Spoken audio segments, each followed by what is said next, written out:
Welcome to our YouTube channel grow up research. Myself Ambrish Pandey. और मैं कुछ आपको बजट के स्ट्रेटजीज बताऊंगा कि एक्चुअली बजट में होता क्या है।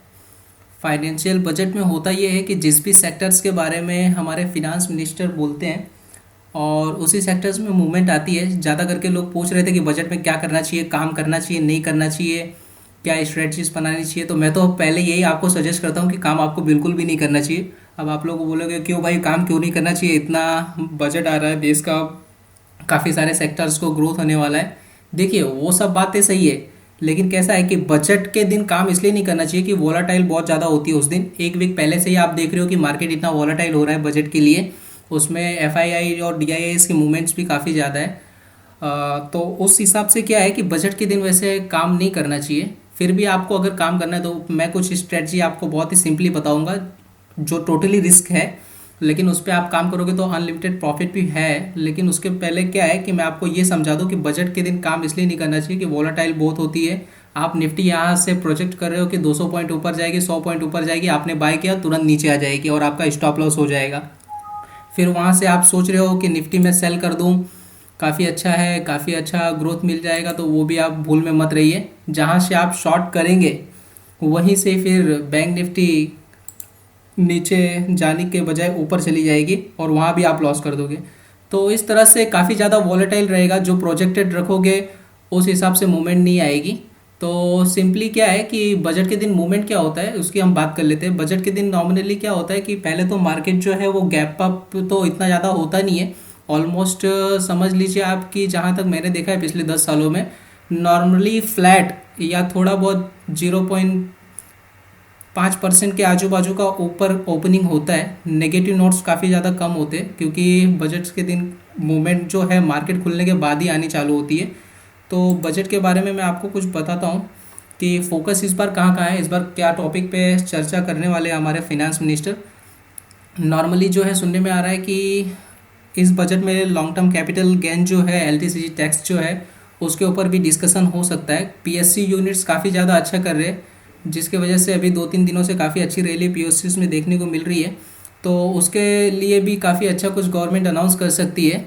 और कुछ बैंक्स के जो एनपीए कंटिन्यूस बढ़ रहे हैं उनके लिए भी हो सकता है प्रोजेक्टेड कुछ स्कीम गवर्नमेंट ने रखी हो। और जस्ट आपको फोकस कहाँ करना है, एक सिंपल स्ट्रेटजी मैं आपको बताता हूँ। मेरे प्रॉफिट मार्ट का जो प्लेटफॉर्म है उससे मैं डायरेक्टली आपको बताता हूँ। कुछ करना नहीं है, अगर आपको ट्रेड करने की इच्छा है ऑप्शंस में तो ऑप्शन में एक लिमिटेड रिस्क की स्ट्रेटजी है जो मैं आपको बताता हूँ। टोटली रिस्क है इसमें और पूरा प्रीमियम हो सकता है आपका जीरो भी हो जाए, लेकिन प्रॉफिट मिलेगा तो काफ़ी अच्छा मिलेगा। तो आपको 15,000 रुपये का इन्वेस्टेड रिस्क पूरा भूल जाना है और उस हिसाब से आपको प्रॉफिट होगा तो काफ़ी अच्छा प्रॉफिट्स भी होगा। लेकिन टोटली रिस्क है। मैं अभी भी बोलता हूँ कि अगर आपको ट्रेड्स करने की इच्छा है तो ही लीजिए, अदरवाइज़ खाली बजट देखिए किस सेक्टर में फाइनेंस मिनिस्टर हमारे क्या बोल रहे हैं, कौन से सेक्टर में मूवमेंट आ रही है वो देखिए। और किसी भी चीज़ का दो तरह का बेनिफिट होता है, एक तो शॉर्ट टर्म बेनिफिट होता है, दूसरा लॉन्ग टर्म बेनिफिट होता है। शॉर्ट टर्म बेनिफिट में फिनांस मिनिस्टर बोलेंगे तुरंत मूवमेंट उस सेक्टर में आएगी और उसके बाद में वो स्टॉक गिरेगा बढ़ेगा तुरंत ही मूवमेंट आनी चालू हो जाएगी। लेकिन शॉर्ट टर्म और लॉन्ग टर्म में क्या होगा, लॉन्ग टर्म में अगर वो जिस भी सेक्टर के बारे में वो बोल रहे हैं, जैसे कि वो बोल रहे हैं अभी सीड्स और फर्टिलाइजर के बारे में, तो सीड्स और फर्टिलाइजर्स के जो भी शेयर है वो लॉन्ग टर्म में कितना अच्छा ग्रो करेंगे वो आप सोच लीजिए। उनका कंपनी का फंडामेंटल्स क्या है वो सोच लीजिए। फिर उसके बाद में कंपनी कितना ग्रो कर रही है और उसका अभी फाइनेंशियली रेशियो क्या है वो देख लीजिए। सब कुछ देख के इन्वेस्ट कीजिए। तुरंत ही फिनेंस मिनिस्टर ने बोलना चालू किया, बजट देना चालू किया और आपने तुरंत उस स्टॉक में पोजीशन बना ली, ऐसा बिल्कुल भी मत कीजिए। काफ़ी ज़्यादा लॉसेस हो सकते हैं। हमने पहले भी काफ़ी लॉसेस देखा है उन चीज़ों में, उन स्टॉक में जिस पे फिनांस मिनिस्टर बोलते हैं और हम लोग आंख बंद करके बाय करना ब्लाइंडली चालू कर देते। तो ऐसा बिल्कुल भी मत कीजिए, सोच समझ के पूरा इन्वेस्ट कीजिए। और कुछ स्टॉक में आपको स्पेसिफाइड बताऊंगा कि कहाँ पर इन्वेस्ट करने जैसा है, उनमें इन्वेस्ट कीजिए। काफ़ी अच्छा ग्रोथ है, काफ़ी अच्छा पोटेंशियल है। और अब बात करते हैं स्ट्रेडल की। एक बैंक निफ्टी में लॉन्ग स्ट्रेडल हमने दिया है, ऑलमोस्ट लग रहा है कि 1,000-1,500 पॉइंट की मूवमेंट बैंक निफ्टी में हो सकती है। उस हिसाब से ज़्यादा कुछ करना नहीं है। नॉर्मली फ्यूचर अभी चल रहा है 38,088 के अराउंड पे, तो ज़्यादा कुछ नहीं करना है अपने को। एक सिंपली स्ट्रेटजी है जो लॉन्ग स्ट्रेडल हमको करनी है। ऊपर के 1,000 पॉइंट का कॉल, 39,000 का कॉल जो है 3 फैब का, ये आपको 3 फैब तक कैलकुलेटेड करके रखना है कि आप 3 फैब तक इसको होल्ड कर रहे हैं पोजीशन को। और 39,000 का कॉल जो है उसका प्राइस चल रहा है 340 के अराउंड। एक लॉट आप ये बाई कर दीजिए, ज़्यादा क्वांटिटी में मत बनाइएगा पोजीशन, प्रोजेक्टेड रिस्क लेके चलिए। वन लॉट दोनों स्ट्रेडल अपने को लॉन्ग करना है, दोनों कॉल और पुट दोनों बाई करके चलना है। 39,000 का कॉल, ऊपर का 1000 पॉइंट वो बाई कीजिए, कर लीजिए कल जो भी रेट पे खुलता है। ऑलमोस्ट 15 से 20,000 का कैलकुलेटेड रिस्क है। और 39,000 का कॉल यहाँ पर एक लॉट आपने बाई कर ली। अभी अपने जो क्लोजिंग के हिसाब से इसका रेट है 25 इंटू 340, ऑलमोस्ट होता है 8,500 के अराउंड, 8,500। और उसके बाद में नीचे का अगर अपने पुट देखने जाए 1000 पॉइंट का 38,000 जो चल रही है, तो 37,000 का हम लोग पुट देख लेंगे। 37,000 का पुट चल रहा है ऑलमोस्ट 304 के अराउंड, तो 304 into 25 is equal to 7,600। 7,600 plus 8,500 is equal to 16,100। 16,100 के आजू बाजू का अभी रिस्क हो रहा है। ये क्लोजिंग प्रीमियम के बेसिस पर मैं आपको बता रहा हूँ, कल जो भी खुले ऑलमोस्ट मेरे हिसाब से 16,000 है, 20,000, 23,000, 22,000 के आजू बाजू प्रोजेक्टेड हो सकता है।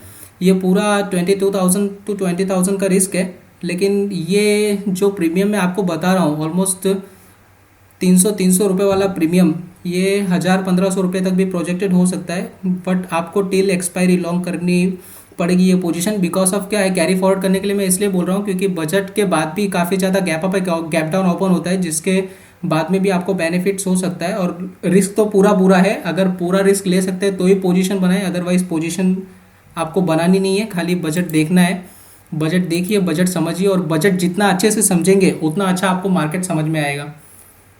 और यहाँ पर जो स्टॉक्स के बारे में मैं बात कर रहा था, वो स्टॉक्स है टाटा मोटर। हाँ, गवर्नमेंट काफ़ी ज़्यादा इलेक्ट्रॉनिक व्हीकल्स के बारे में भी बता सकती है, जिसमें प्रोजेक्टेड टाटा मोटर का काफ़ी ज़्यादा ग्रोथ और पोटेंशियल दिख रहा है। तो टाटा मोटर में आप लॉन्ग टर्म के लिए इन्वेस्ट कर सकते हैं। और कोल का जो अभी कॉल्स के बारे में काफ़ी ज़्यादा डिस्कशन हो सकती है।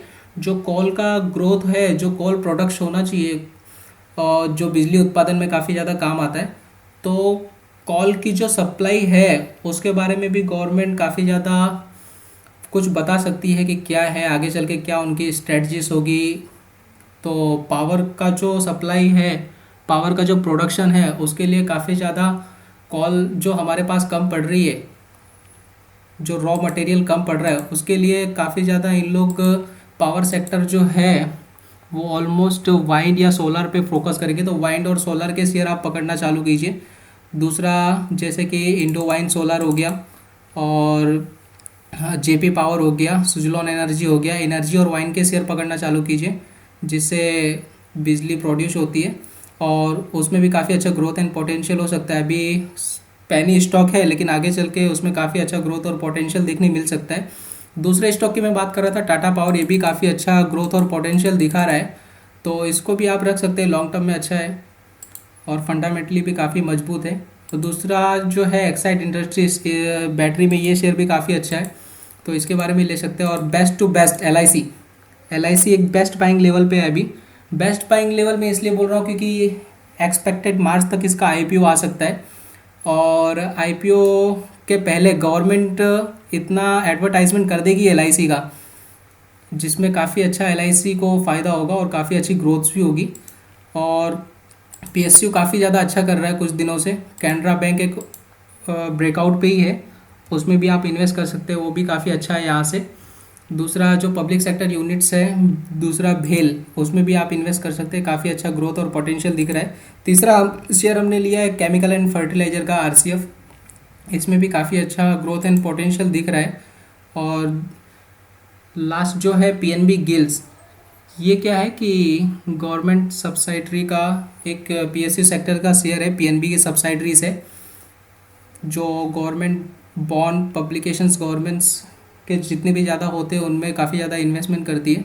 तो पीएनबी गिल्स भी एक बहुत अच्छा शेयर है, फंडामेंटली भी बहुत स्ट्रांग है और डिविडेंड डील के हिसाब से भी काफ़ी अच्छा है। ऑलमोस्ट 10 to 15% का डिविडेंड डील है इसका ईयरली, और काफ़ी अच्छा ग्रोथ और पोटेंशियल दिखा रहा है, तो उसमें आप इन्वेस्ट कर सकते हैं। तो ये है सिंपली बजट की स्ट्रेटजी। बजट को काफ़ी ध्यान से देखिए, और आप यहाँ पर एनएससी की साइट पर अगर जाएंगे तो भी आपको काफ़ी अच्छा दिख जाएगा। एनएससी की साइट रही है, निफ्टी पीएसयू बैंक पे आप क्लिक कीजिएगा। जो भी निफ्टी के पीएसयू सेक्टर